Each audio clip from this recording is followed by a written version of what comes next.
नमस्कार शेतकरी मित्रांनो, पीक विम्यासंदर्भात अत्यंत महत्त्वाचं असं अपडेट हे आपल्यासमोर आलेलं आहे. ते आपण या आजच्या व्हिडिओच्या माध्यमातून पाहणार आहोत. तुम्ही इथे बघू शकता, खरीप पीक विमा 2024 आतापर्यंत इतके फॉर्म आले, शेवटचे 4 दिवस बाकी. कृषी मंत्र्याची माहिती.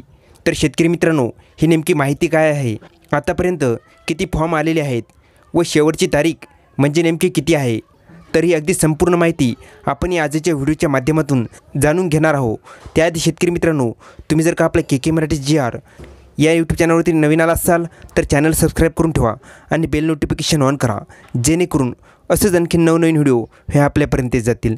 चला तर नेमकी माहिती काय आहे ती अगदी सविस्तरपणे पाहूया.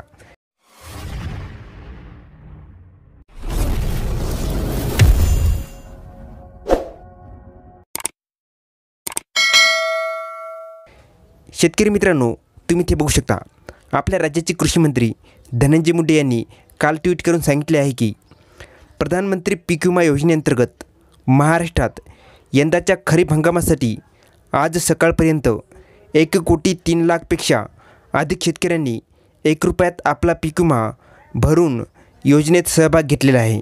म्हणजे शेतकरी मित्रांनो, पीक विमा भरण्यासाठी 15 जुलै ही शेवटची तारीख आहे आणि अजून 4 दिवस राहिलेले आहेत.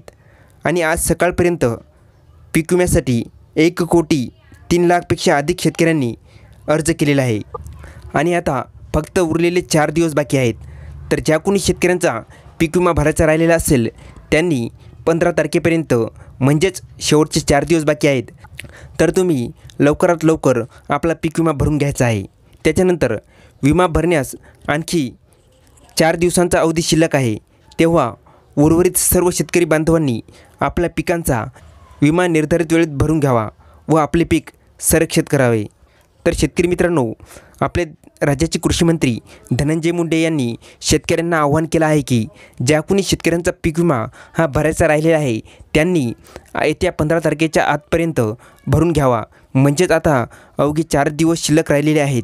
₹1 पीक विमा ही योजना महाराष्ट्र सरकारने, म्हणजेच आपल्या राज्याचे कृषी मंत्री धनंजय मुंडे यांनी सुरू केलेली आहे.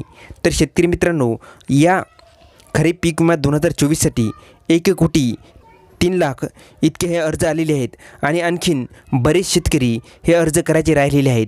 तरी त्यांनी 15 तारखेच्या आतपर्यंत ज्या कोणी शेतकऱ्यांचे अर्ज करायचे राहिलेले आहेत त्यांनी अर्ज करावे. तर शेतकरी मित्रांनो, ही अत्यंत महत्त्वाची अशी अपडेट आलेली होती.